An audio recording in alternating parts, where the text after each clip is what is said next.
Okay, thank you, Deb. I'll also be with you throughout the class, so I'll also be your co-host. Okay. Thank you, Kim. You're welcome. So we're doing the class in your kitchen again. Yes, I'm not cooking, but I just had the class in my kitchen, so it was not very much time between classes, so I just kept my equipment down here. Okay. Is But this your only class for today? oh no, this is my third class. Third. Wow. Okay. Third and Yeah, last. we did strawberry desserts and we did fudge. Now we're doing Oh, okay. Is it PST in your time, Deb? no, it's Eastern time, so Eastern. it's 4:30 here. Okay. Where is it? Where you are? Oh, I'm in the Philippines, so it's 4:30 a.m. here on my end. 12 here. Okay, so you're yeah. No, you're 12 hours different. Okay. Yes. That's right. We had a conversation. I was actually trying to find where you said you lived on the map, but I couldn't find. Well, I didn't know if I was spelling it properly. I did look. Oh, okay. Is it Cebu? Like CEBU? CEBU, is that what it is? Is that where you live? Yeah. Okay, I'll look. I didn't know the spelling, so I'll have to look again and check that out. It's very tropical here, so we have a lot of beaches.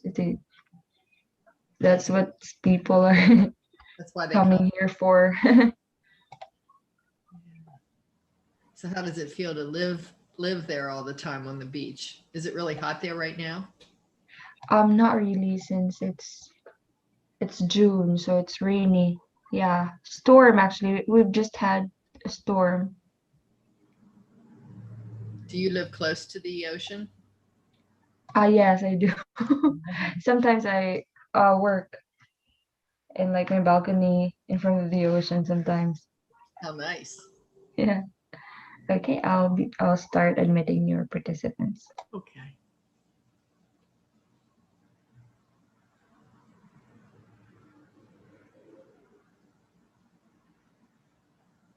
Hi, Co. Hello, welcome. Hi, Karen. Hello, Pat.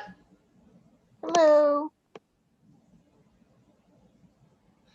Now, have you had all two or three classes with me today, Pat? Good question. I know you were in another one, but I can't keep track of which I one think was I it. had all three, or this I- one will be three. You had Yeah. strawberries and fudge. And this, Yeah, all three then. You've been with me all day. Okay, I like that. Co, I think that you and I haven't met before. Is that right?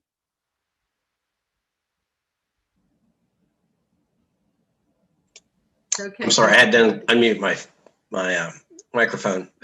That's true. Okay, well, it's nice to meet you. I'm glad you came today. Where are you coming from? I'm coming from York, Pennsylvania.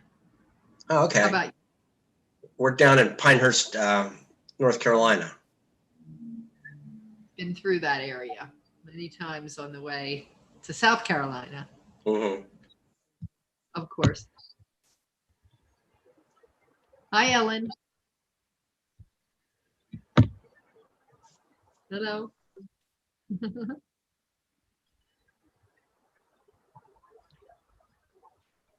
So, who else is just joining me for the first time in a class?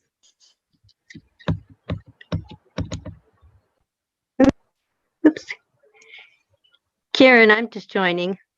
Okay, well, welcome. I'm glad to meet you too. It's nice to have you here. Are you new to Get Set Up or just to my class? Just your class. Okay. Well, I'm glad you decided to jump in on a cooking class then. I hope this will be the first of many. Ellen, do you and I know each other? I didn't think so. So another new person. I'm really glad when I see new faces. Thank you for coming. I like to make soup in the winter, but I need more repertoire than I have. Okay. So this class, well, we might as well get started.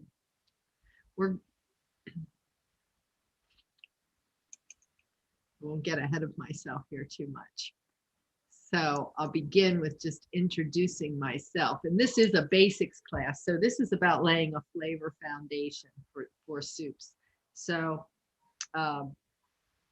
there are other classes that follow after this, like a bean soups and chowders and chilled and cream soups. And we are going to blended and cream soups, and then a chilled soup coming up next week, I believe. So we're going to keep talking about soup.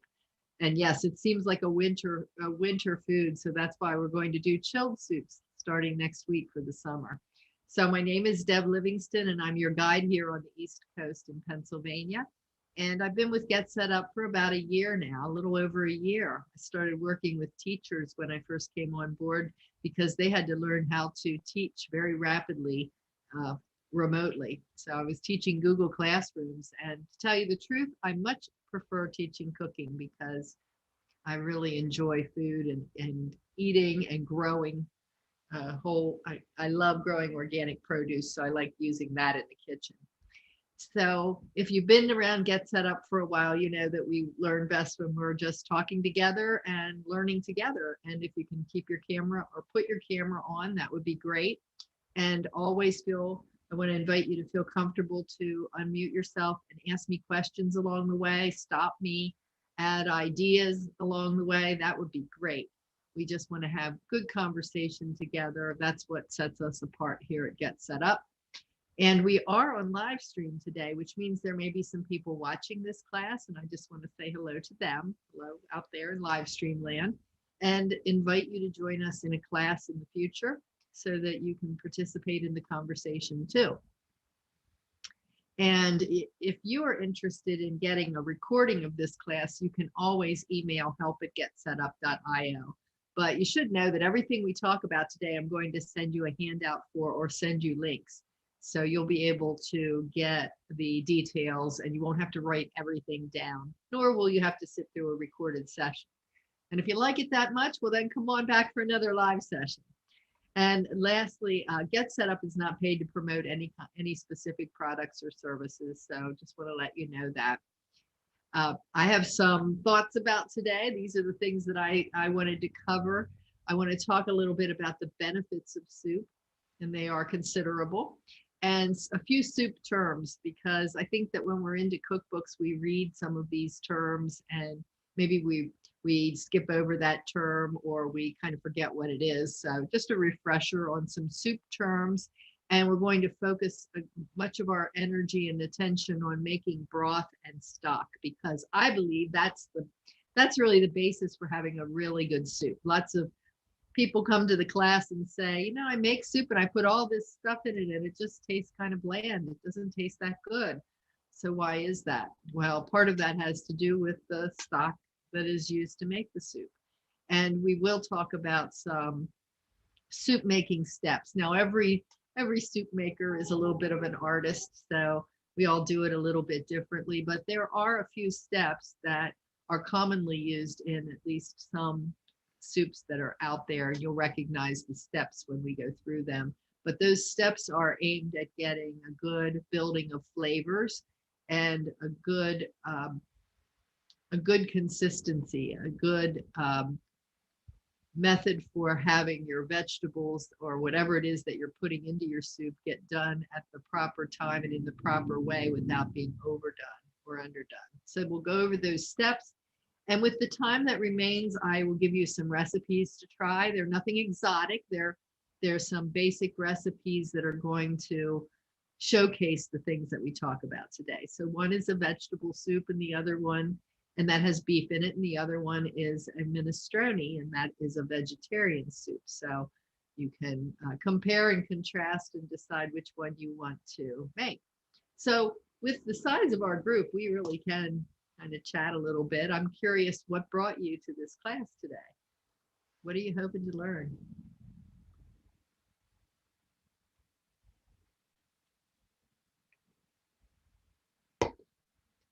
You're laughing, Co. Come on, you can unmute yourself and say something. Yeah, how to make better soups. It's obvious, right? I didn't know if there would be something specific. Sometimes people have very specific things they want to learn in the class. So I like to be responsive. Okay. All right. Well, that said, let's get going. Some benefits of soup that you may or may not know. You may not know that soup eaters all overall have a higher diet quality score, which means that we get, and I'm including all of us in the soup eater category, we get a higher intake of fiber, vitamin A, magnesium, iron, and potassium just by eating soup. And without soup, we'll have a 40% more likely chance to be overweight. So including soup really does increase the likelihood that the portions of that we're going to eat larger portions of lower calorie foods. Does that make sense? You know, when you think about a soup with a lot of vegetables in it, we're filling up on those vegetables and a lot of water, a lot of broth. And so the other thing that it does, because we're increasing fiber and we're increasing our vegetable intake, is lowers our risk of developing type 2 diabetes. Because unless we're eating a lot of starchy things in our soup, like potatoes, you know, a lot of potatoes, or a lot of fat and heavily laden cream soups all the time, we're going to be eating healthy, low vegetables that are low on the glycemic index. So not spiking our insulin, our blood sugar. And interestingly, you know, if you've ever had soup that doesn't have any salt in it, it's pretty bland. So soup is one of those things that needs some salt. And interestingly, though, the makeup of most soups is such that there's enough potassium in those soups, in the vegetables that are in there, to offset the sodium that's in there. So it's a kind of a balanced food in that way, which means that the potassium helps remove the sodium from the body. So you can have a little bit of salt in your soup, which I found to be very heartening. Can I ask you a question? Is there any difference between sea salt and regular table salt? Well, there are more. Other than charging you more money for sea salt. Yeah, there are more minerals in the sea salt. You know, the table salt is essentially processed and bleached, so the chemical processes are more in the table salt. So yeah, overall, I'd say Celtic sea salt is a good investment, and especially for soup. Yeah, I use for my everyday salt, I use Himalayan pink salt. I really like it, and I feel better about it not being bleached. And it does have the mineral content in it, you know. So that's my answer to the salt question. What did you say? What did you say? What kind of salt? It's Himalayan pink sea salt. Where do you get that at? You would find it at your grocery store. Sometimes it's called Himalayan pink salt. Let me show you the container. You have a Costco or a BJ's or something like that where you are? BJ's? Not nearby. We have Harris Teeter, which is basically Kroger. Okay. So the big box stores like the Costco where you buy in bulk, I got this at BJ's, I think, because this is their brand, but it comes in a big box like this. But you can buy it at the regular grocery store, and it'll call it fine Himalayan pink salt is what it calls. Now this is not, you know, the Morton salt, little girl with the umbrella, they say iodized salt, and you know, they used to put iodine, or they still do put iodine in the salt, and we don't any longer need that as much as we did once, but it is in there, and this does not have it. This is not iodized. Well, I'm from the South, so I salt everything before I even taste it. So it's a bad habit to be in. I'm with you. I know what you're saying, and that's why I try to get the most flavor. This is what my Celtic sea salt looks like, and you'll see the difference if you actually buy any of it. it's almost a kind of wet. It feels, it seems like it's damp. It's not really, but that's the way it seems. It's just way different from that table salt, very flavorful though. But different salts for different things. You wouldn't necessarily sprinkle that on top of your finished dish, but you'd put it in to cook with. And yeah, little healthier for you than that white stuff. So the other thing that soup does for us, it has a sneaky way of having us drink and consume more water. And that's a problem for us as we age because we don't get the same thirst triggers that we once did when we were younger. So we have to remind ourselves to drink water. When we're eating soup, that just helps make the whole thing a little easier, especially, some people really can't down a glass of water very well. And I don't know if you're in that category. I can down a whole glass of water. It doesn't bother me, but some people just do not like to drink water. So eating soup is a great alternative. And it actually is good for cold symptoms. So that has been researched. So our grandmothers or the old wives' tale about chicken soup being good for when you're sick is actually true. It reduces inflammation. So what other benefits do you see for soup? And do you make soup and put it in your freezer? Ellen, I see you nodding your head. Does that mean you make soup and put it in your freezer? You can unmute yourself.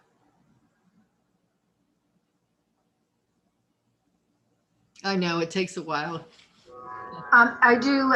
My granddaughter loves pea soup, so I always make extra. And Oh, then a couple weeks later, she comes back for more. But it's nice because you can just take it out, not with potatoes in so much, but you can take it out and then you don't have to cook. Yeah, you make several meals at once, right? Well, hopefully when you're finished with this class and you're inspired to make soups, you will make more soup for the freezer and you can gear up for the winter time if you're not into making it now. I have to tell you, it's not really my time of year to be making soup either, but we talk about it anyway. So these are a few soup terms. And on the left here, you see a very finely minced trio of vegetables, celery, onions, and carrots.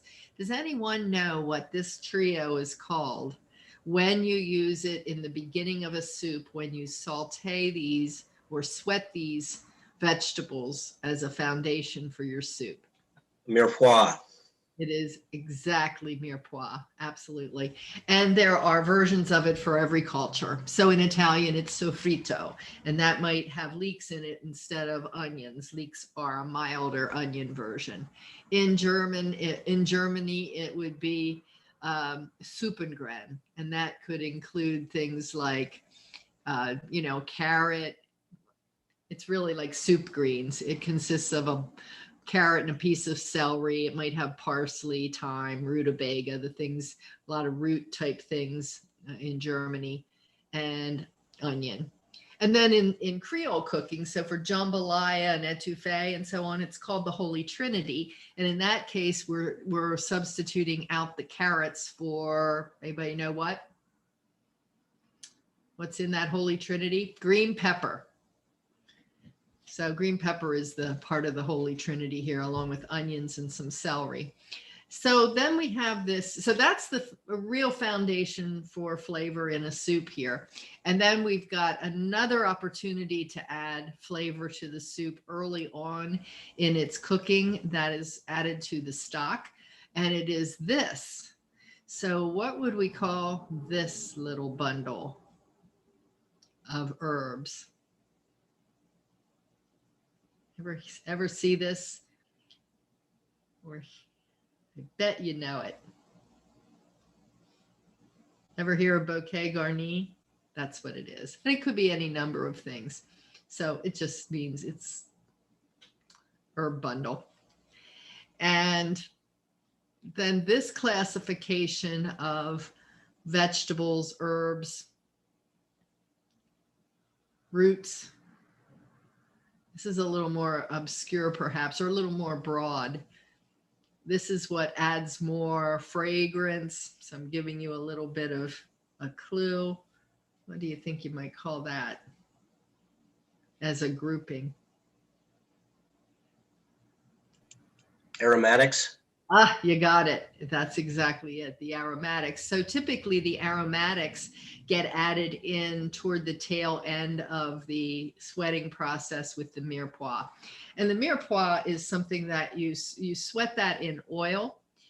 And that is because there are flavor compounds that are oil soluble. So sometimes people say that if they're trying to reduce fat in their diet, they may say, well, can I do that in water? Well, you can, but it's not the same result because there's a chemical reaction that happens between the oil and the flavor compounds in these vegetables and in these aromatics as well. Oftentimes these aromatics just don't take very long to release their oils. That's why we put them in toward the end of this process, and so that we don't burn them. If you've ever burned garlic, you know that that's awful and it can ruin a dish. So you just put those in and saute them around for about 30 seconds. How about this item here? Does anybody have one of these? Yeah. So an immersion blender is what we have here. It's a hand blender or an immersion blender, which allows us to go in and blend a soup right in the pot. So there are some tricks to it, and some of you have it. So Co, you have one. You shook your head that you have one. What would be a trick that to using the immersion blender?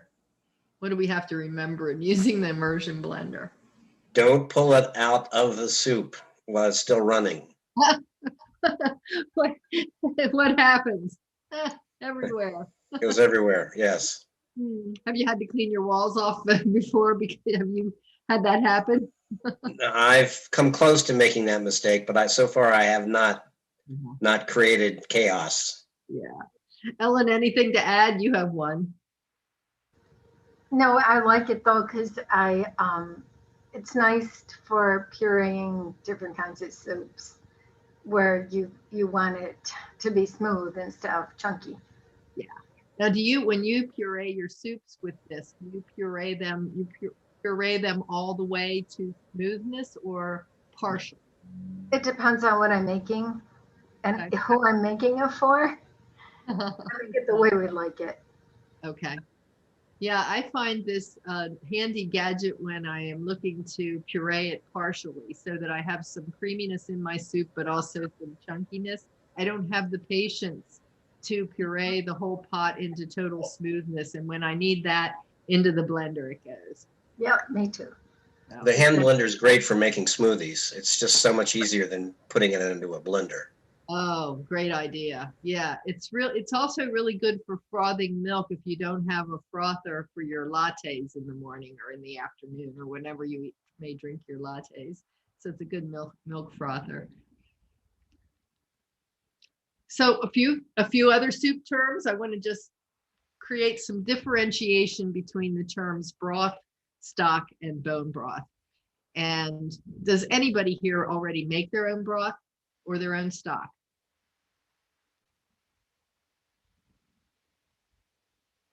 Co, it looks like you're wanting to say something. My wife's sitting next to me. She's not. She's actually the cook, and she saves chicken bones and turkey bones, and she makes broth. Okay. And she goes to a lot of trouble, more so than I would, but she does. All right, she's a woman after my own heart. Why isn't she on camera? Because I'm Hi, Mrs. Huddleston. hello. Hello. So interestingly, I started doing a little research to understand why do we call it broth? Why do we call it stock? In the grocery store, you see it in boxes and it's called broth or it's called stock. And so here's what I found all sorts of things, but this is what I came down with. It makes a lot of sense to me. Number one, broth is something that literally means something boiled. And it is made from either meat or vegetables or meat and vegetables. And it is really intended to be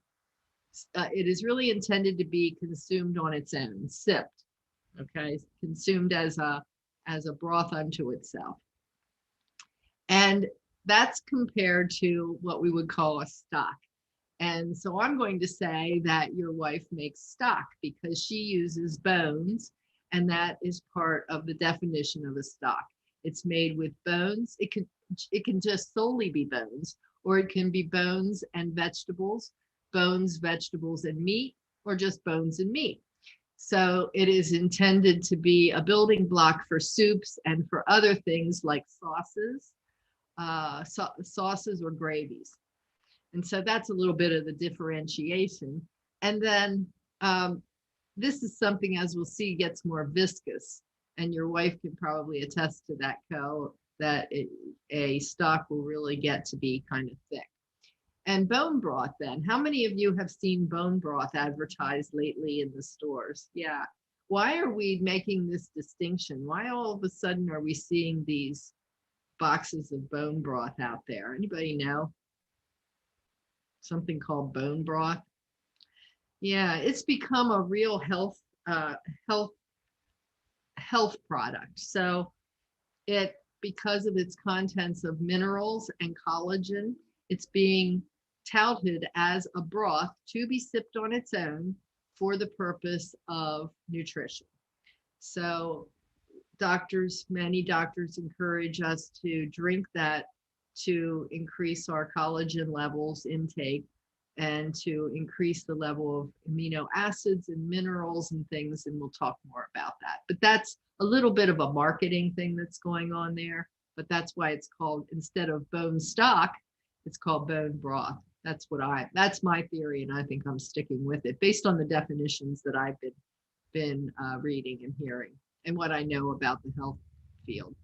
So I want to talk to you about getting away from using those boxed broths and stocks because, well, what do you think about those? Do they have much taste? I can't believe it. I can't believe they charge the money they do for that. It has absolutely no flavor. And I don't know what they drag a bone through it. I'm not sure what they do to make that, but it's not very good. And it's very, comparatively, it's very expensive. So I'm going to show you how to make this vegetable stock for pennies. The first thing you want to do is start saving some of your scraps. So when you're peeling your carrots for the salad that you're making, or you're cutting the ends off the celery that you're not going to use in your salad, or you have ends of onions and shells, you have shells of garlic, anything that you're using as a vegetable. Well, I have some limitations on that, but scraps you're going to want to put into a plastic bag and put into your freezer. Save it until you have a goodly amount. Do any of you use leeks for cooking? Well, what do you do with those big old green ends?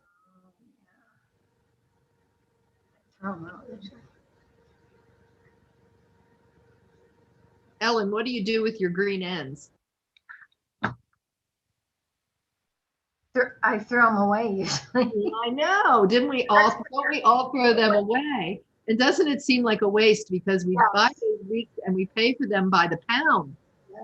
And the big, the heaviest part of those big green ends that we throw away. So here's what you do. You just wash them really well and cut them into pieces that are manageable to put into your freezer and save them for soup stock. Now you'll have way more onion than you could possibly use, but that's a really good source for your stock. And it's simple to make. The guidelines are half solids, half water.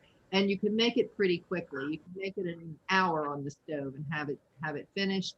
3 to 4 hours is better. You don't have to do anything to it. It smells really good. I make mine in the crock pot, just leave it on all day. And when you're finished, you just strain it. So let's take a look at the recipe itself here. Can everybody see this, or should I make this bigger? Are you able to see that pretty well?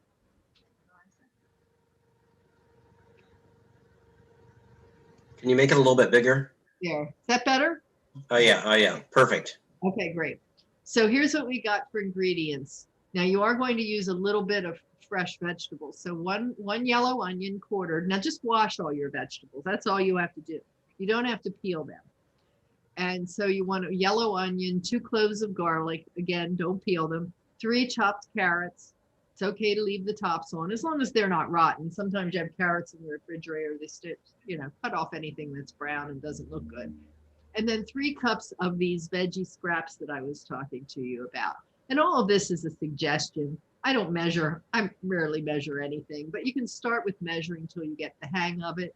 Throw in the herbs that you like, thyme, parsley, some rosemary, some peppercorns, and then to these measurements, about 8 to 10 cups of filtered water.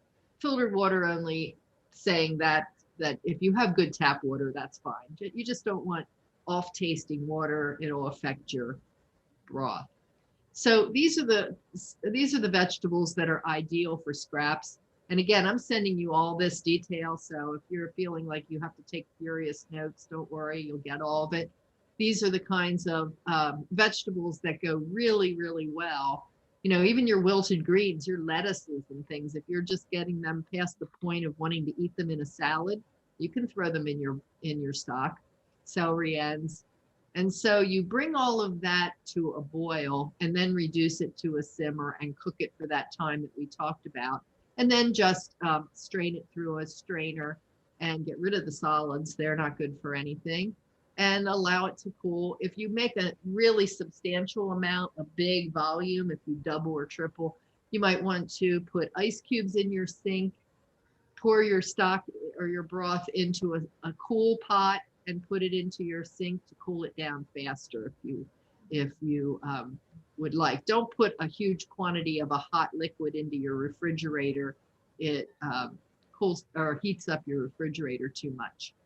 Now, this will last for about a week in your refrigerator, or you can freeze it in an airtight container.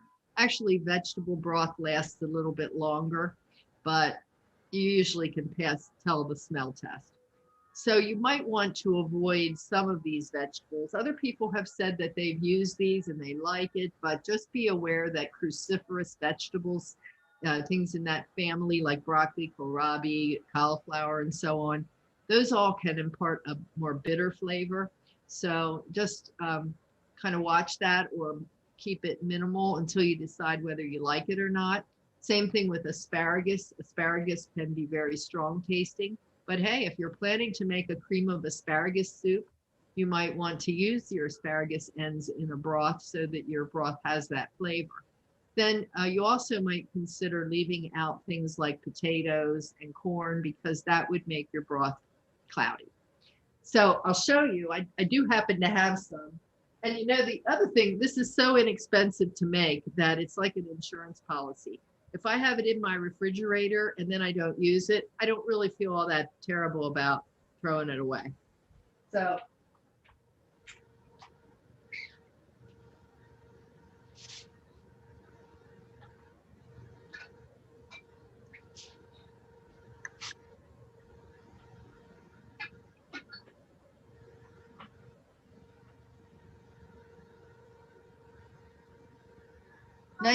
nice, rich, dark broth that has been in there since last week. And it's okay. I probably won't use it though, honestly. It looks the same, so that's how it'll look, but I probably. So how long is it good for? It's been in for well over a week now. So I will probably not use it. I'll just make fresh. Okay. But I should have, if I wasn't going to use it, I should have frozen it. But I have so many vegetable scraps that sometimes I just make it solely out of scraps. And so I don't, nothing lost. I was going to throw those away anyway. So that's that. Easy. And of course, if you're making a soup and you're vegetarian and you're using vegetable broth to make that soup, then of course it becomes vegetable stock. Just a play on words. It's vegetable stock because you're using it to make something else. So chicken stock. I love to make chicken stock. First of all, I use the best chicken I can find. So I'll use an organic chicken, because I know I'm bringing everything out of those bones And whatever my chicken has eaten is what ends up in those bones. So I want to feel good about this. And I make it with bones. Sometimes I put vegetables in with it, vegetable scraps. Oftentimes I'm just cooking off a roasted chicken because I like the flavor of just the chicken only stock. Sometimes I might add vegetables because of what I'm making, but it can be just as simple as that. And when it's cold, it just gets gelatinous like this because of the collagen that's in it. So this is a really great, rich stock here. And you can dilute this. It's usually very strong. You can see strong stock that can be diluted with some water or juice or other liquids that you might use in your soup.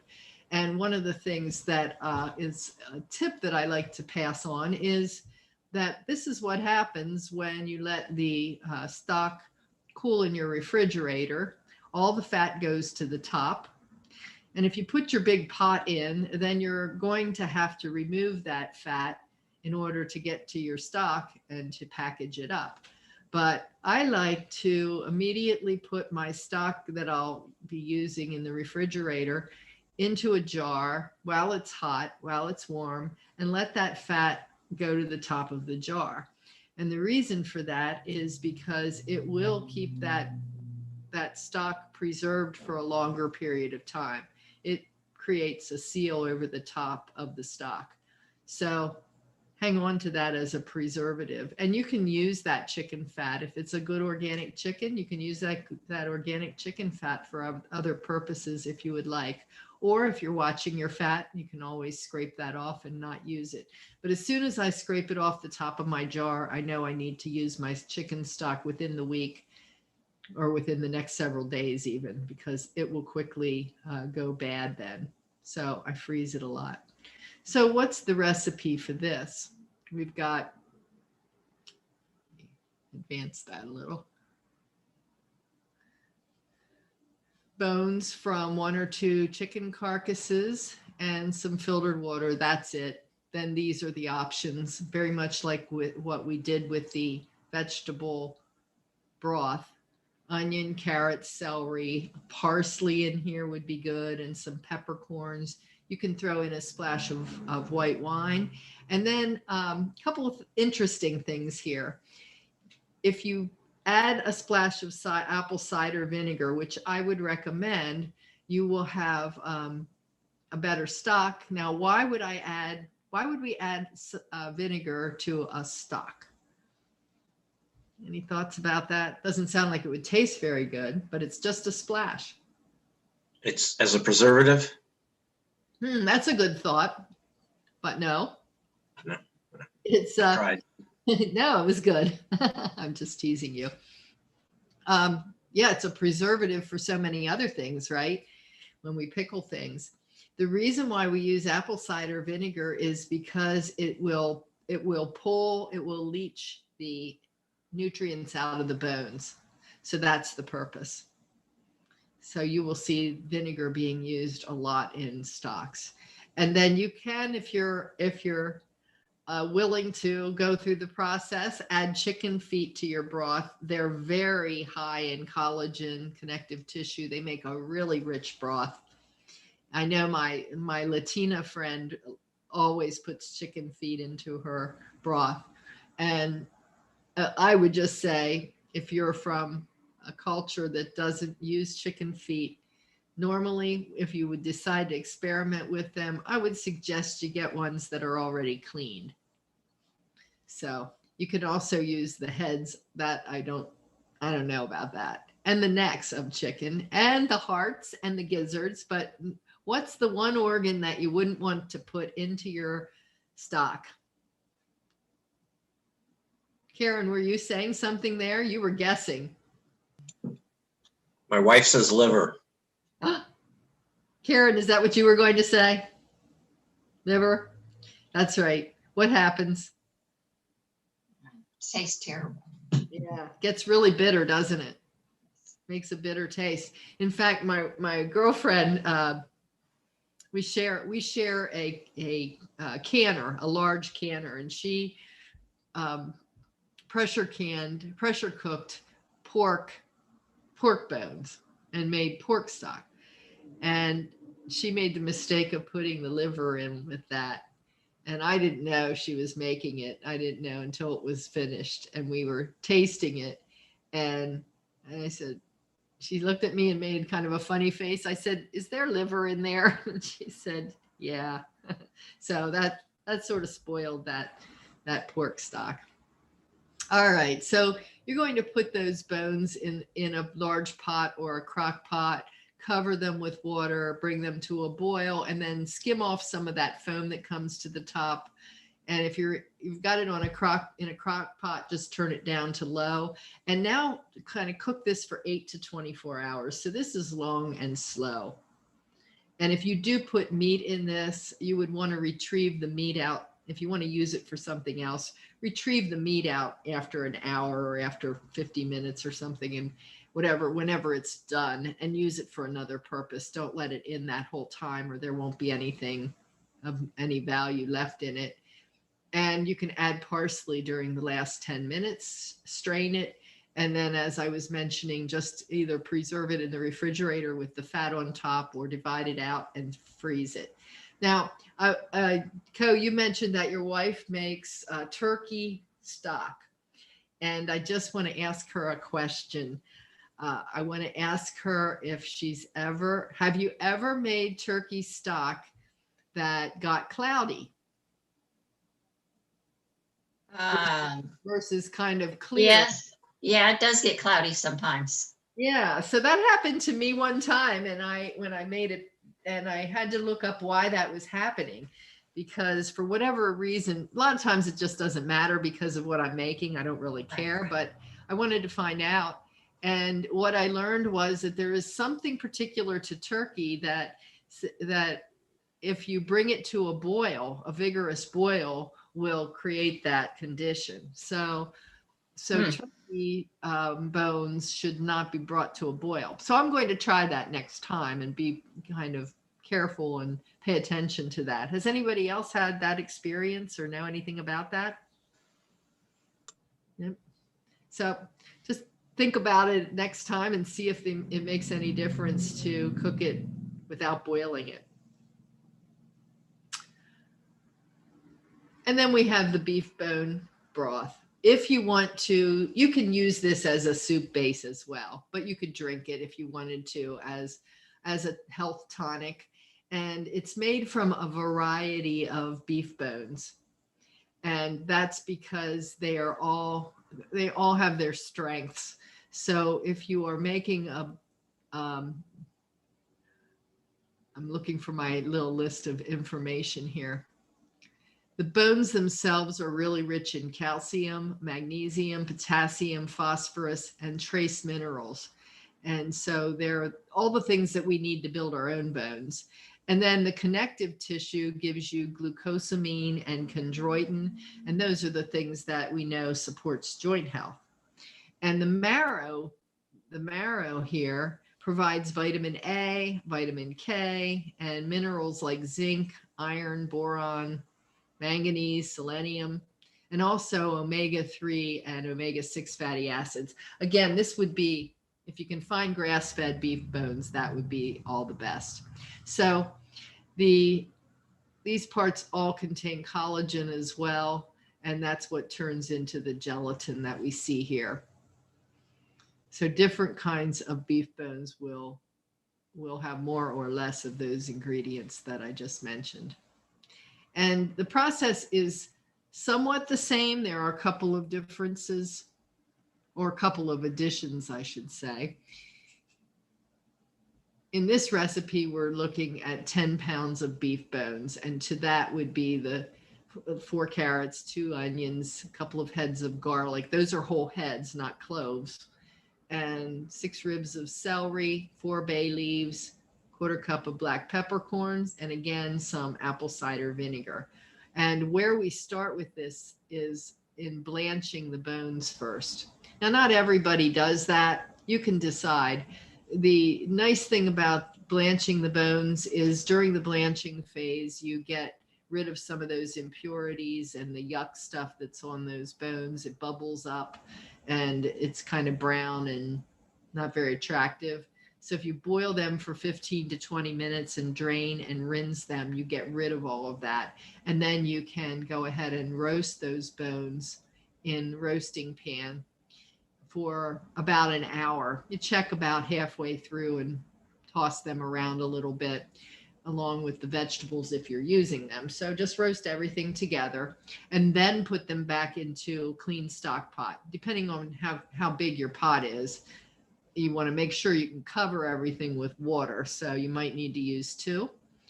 And so this time you're going to then add the aromatics or the spices, the herbs, bay leaves, peppercorns, and the apple cider vinegar, and make sure the bones are kept submerged the whole time. They will water will evaporate. Keep adding to it so that they're submerged.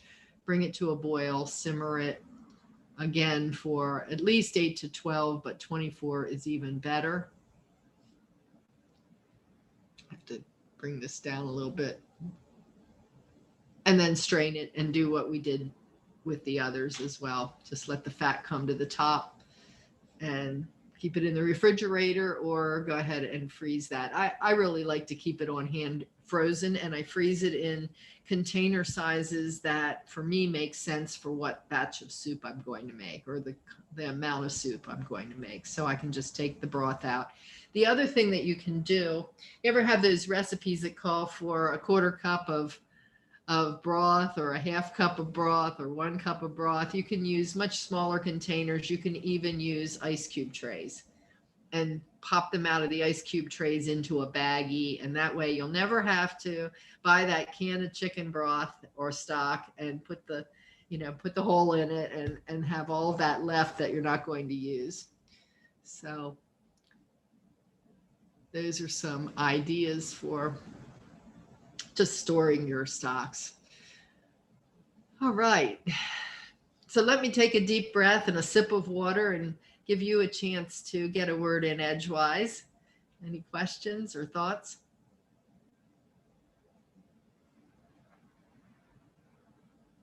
You're quiet.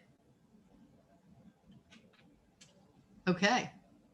Well, then we'll talk about these soup making steps. And again, these vary, but this is a general guideline.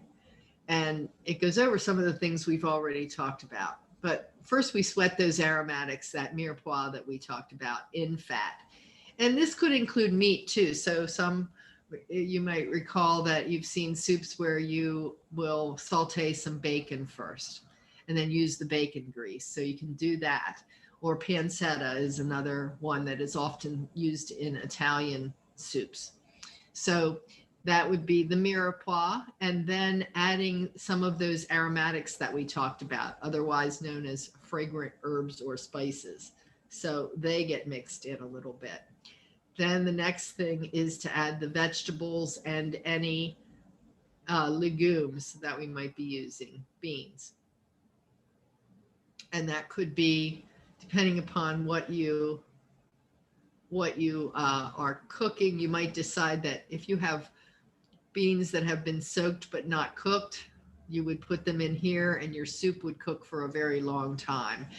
Otherwise, you could add cooked beans in here as well, and you wouldn't have to worry about the soup having to cook for hours and hours.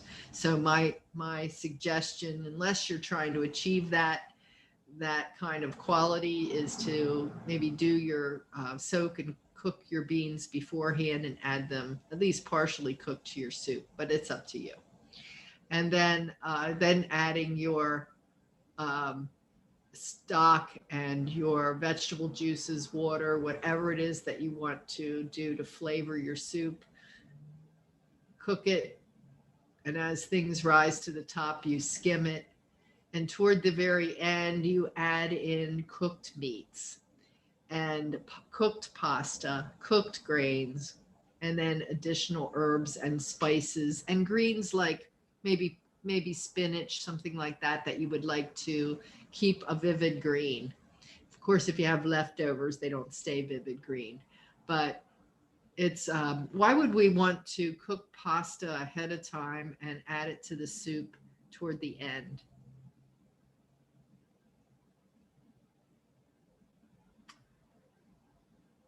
Anybody?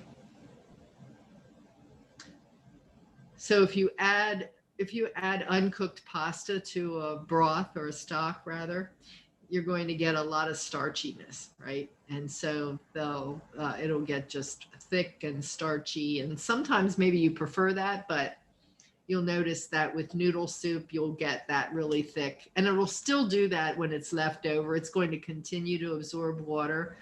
But if you want to keep your stock more clarified, less thick, you can add these things in already cooked, and then add your garnish kind of herbs here. You're adding flavors with herbs and spices several places along the line. You could even be putting your bouquet garni in here as well. And at the end, if you're going to stir in any milk or cream, put it in at the very end. So these are the recipes that I will share with you today, and they follow these steps pretty well. So this one is a vegetable beef soup, so it is not vegetarian. This one is an Italian minestrone, and it includes beans, of course, and pasta as the real substance to take the place of the beef, and in this case, potatoes. So we'll take a quick look at this. Who makes vegetable beef now? Ellen, you're a soup maker. Is vegetable beef on your list of things to make? So how does this, let's see, maybe we can see how this may or may not compare to your recipe.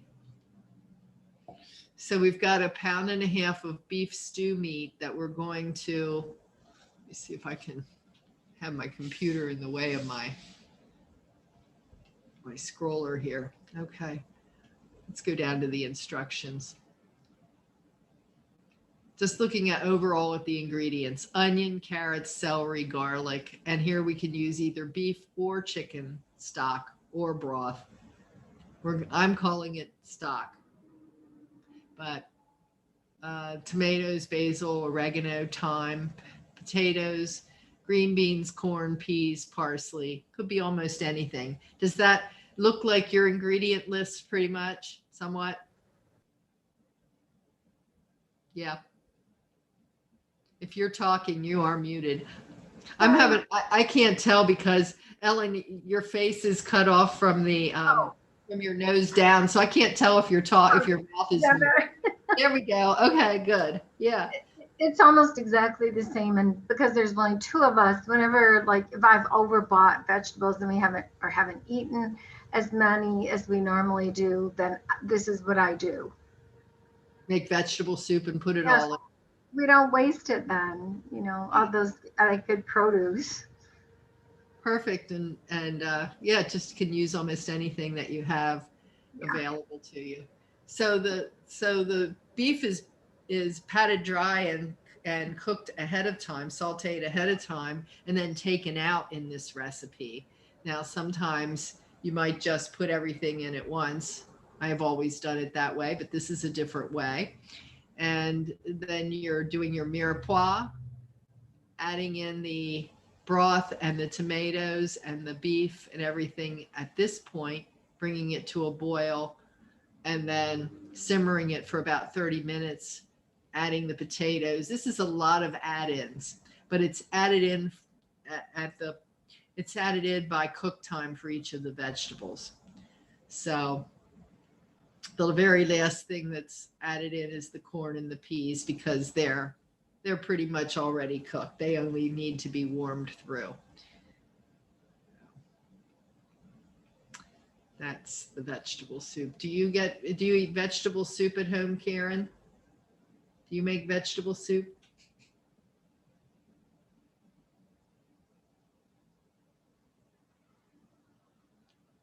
You're muted still. Down at the bottom on the left, do you see your microphone there with the red? Yeah, got it now. Yeah, I'm vegetarian. Okay. So I just make the vegetable version. Okay. And so you might even enjoy this minestrone then. Do you make that? I haven't yet, no. I just tend to use pasta or quinoa and vegetables, and beans, all kinds of beans and vegetables. Okay. And quinoa in there. Does that get to be, is that a thick soup? With the Yes, very. Mhm. Yes. Okay. That sounds delicious. Pat, anything from you? You're quiet there. Well, I'm still learning how to make soups because Chinese people do it completely different. Your three vegetables that you start out with, we don't do that. We actually start out with the aromatics, so garlic and ginger. Mhm. So this is all kind of new to me, but Mhm. I do make meatballs in the oven and then I freeze them. And I've made Italian wedding soup and Mexican bodega soup with the same meatballs, but I just changed the seasoning. But I've never thought about making the broth myself. Mm. Well, those soups sound really delicious, and I bet they would even be at another level if you make your own stock. So that's pretty neat. That's what I'm thinking, but I'm not sure I have the time. Well, the good thing is that it doesn't take you a lot of time. You just need to put it into a crock pot and let it do its thing. There's very little that you have to do. The most time consuming one is the beef bone broth, which you can do without when it comes to making soup. You can just do your chicken stock and it won't take much time at all. I will try. Yeah, give it a try. And Pat, sometime we should talk because I think it would be really great if we did something with Chinese soups. Would you be willing to do that with me? I would, except that next week, Monday, I took a job again. So wow. Okay. I've only been able to enjoy your sessions for the last 3 weeks when I was unemployed, but now I'm going back to work again. Well, we will miss you. I'm glad you told me. I would have wondered where you were. So thanks for telling me. I had to laugh at your session the other day about, the value of older workers. I think I can't remember the name of it. The intergenerational, the intergenerational. I was laughing during the whole thing because I went, yeah, that's how I presented myself at my interview, that I had something to offer that the young folks didn't. Yes. Yes, very important. And if you haven't seen that, you might want to take a look at the replay of that session. It's very empowering for us, I think, and very affirming, I believe. Yes, it was. Well, good for you and congratulations on your job. So we've got this simple Italian minestrone soup, which is taking we'll just go through a few of the steps because we're running out of time here, but olive oil, and we're going to saute our mirepoix, turn the heat up to high until the veggies get a little soft, add in a little garlic, and then we're adding in different vegetables, zucchini or yellow squash and some green beans, and we're adding some different herbs, in this case paprika, spices, paprika, rosemary, a little salt and pepper, then adding in crushed tomatoes and broth, little thyme, bay leaf, and Parmesan rind. So save your Parmesan rinds if you buy them in the wedges, just save that rind. It's excellent to put into a soup like this. And then you pull it out or give the prize to the person who gets it in their bowl or whatever you want to do. But that's a really good flavor and another thing we're not wasting. So this is a delicious broth because it has our homemade chicken stock in it and it has these tomatoes and all these herbs, and we simmer it for a little while and then add the kidney beans and parsley and basil at the end. So very robust vegetarian meal. And I think here we also add some, cooked pasta at the very end. So I'll be sending you those recipes as well and hope that you'll give them a try. Hold them till the fall maybe, because I know we're getting into warmer weather. It doesn't sound as appealing. So we covered quite a bit, and I would like to just answer any questions that you might have before we wrap up here. Final questions or thoughts? Just a question, what's the most difficult soup that you make or that's in your repertoire of soups? Oh my goodness, the most difficult.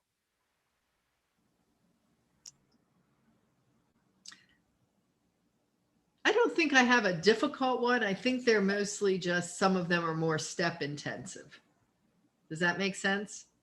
And so I'm thinking, I think I really love Emeril's chowder, clam chowder, chowder of love. Have you ever heard of it? So I talk about it. I present it in the bean soup and chowder class because it's my all-time favorite. I just don't even make another one. And there are some steps to that. It's not difficult though. I wouldn't say difficult. I can't think of a soup that I find really difficult, but then I'll let you know next time I run it. I'll have to think about that.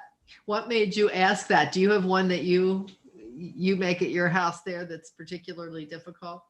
Well, I only made it once, but it was a shrimp coconut Thai soup that I had gotten at a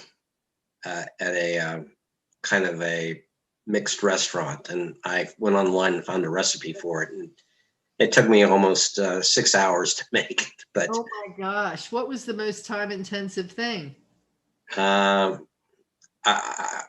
guess getting the shrimp and peeling the shrimp and washing all the stuff and yeah, more time consuming than really difficult. It's just all the things that you have to cook. I have to show you a really simple soup though. And this one I teach in my class on peas. So I have seasonal spotlight on seasonal ingredients. This is pea soup. Ellen, you talked about pea soup, right? But this is chilled pea soup. And it has chicken broth in it and mint. It's got leeks and mint. And it is so delicious. It's going with me. I have friends invite us for dinner. They love this. So they're happy for me to be bringing this along. So you didn't ask me what was the easiest. You didn't ask me what was the easiest soup, but that's got to be like one of the easiest. Okay. So I'm always open for suggestions, things to do. I was really hoping, Pat, that you could put that job off so we could talk about Chinese soup, but maybe another time. And I would really like to know what's on your wish list. You can always write to me at debtheguide@getsetup.io. And, we shape the schedule around the things that you're interested in. Try to. And we are having class tomorrow on Make Ahead Mixes, easy meals for 1 or 2. Leslie Lamb from our community is going to talk about her methods for that. And I'm going to do something on meal planning tips and ideas tomorrow afternoon. I'm planning some big stuff with meal planning coming up here in the weeks and months to come. That would also include some recipe challenges. So maybe you'll join for that. Friday, Pam Penny from our community is going to make bagels.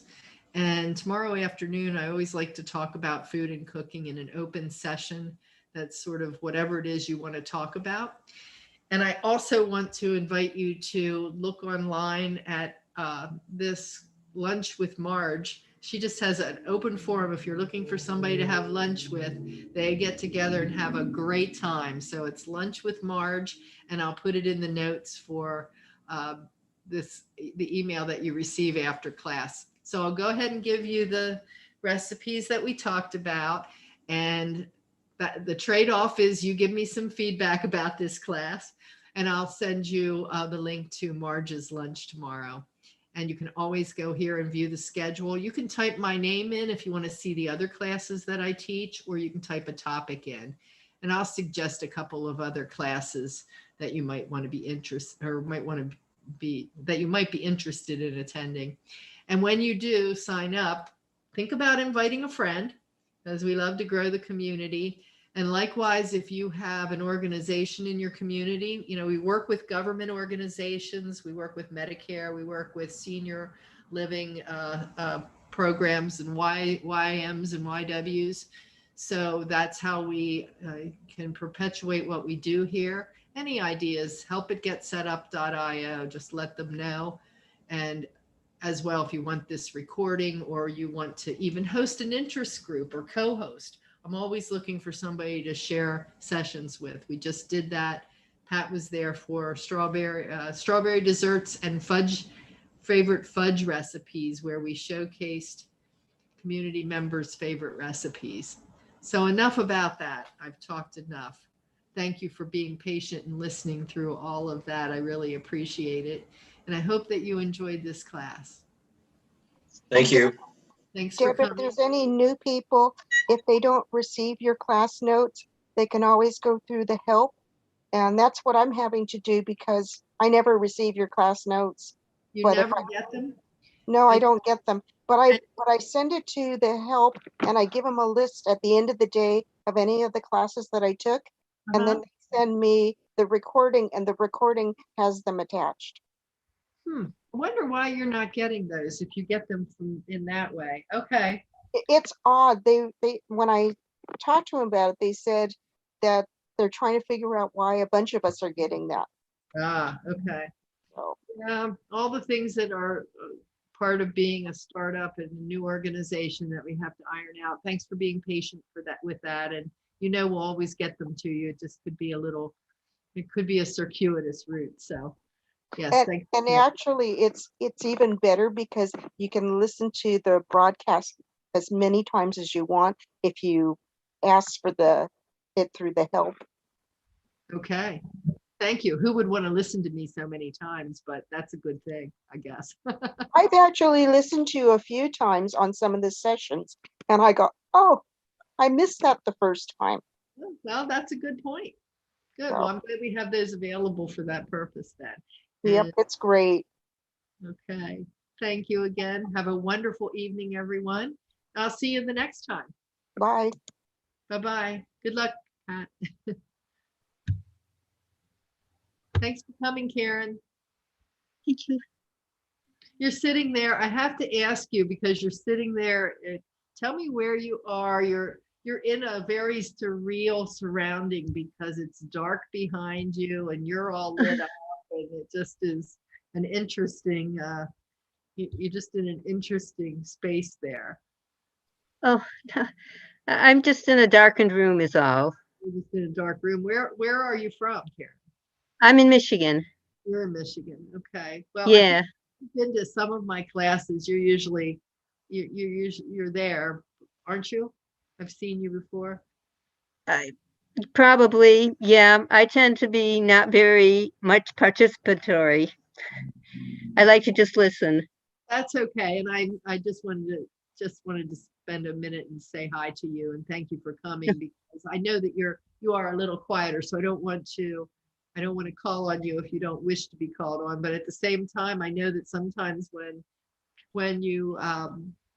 we're quiet, we might want to say something. We never get a chance to get a word in edgewise either. So I want to give you that opportunity too. Well, it's been fine. It's been good. I've learned a lot. That's great. Thank you. So, and have a great evening. And we'll see you the next time. okay. Okay. Bye-bye. Bye-bye. Bye-bye. Bye.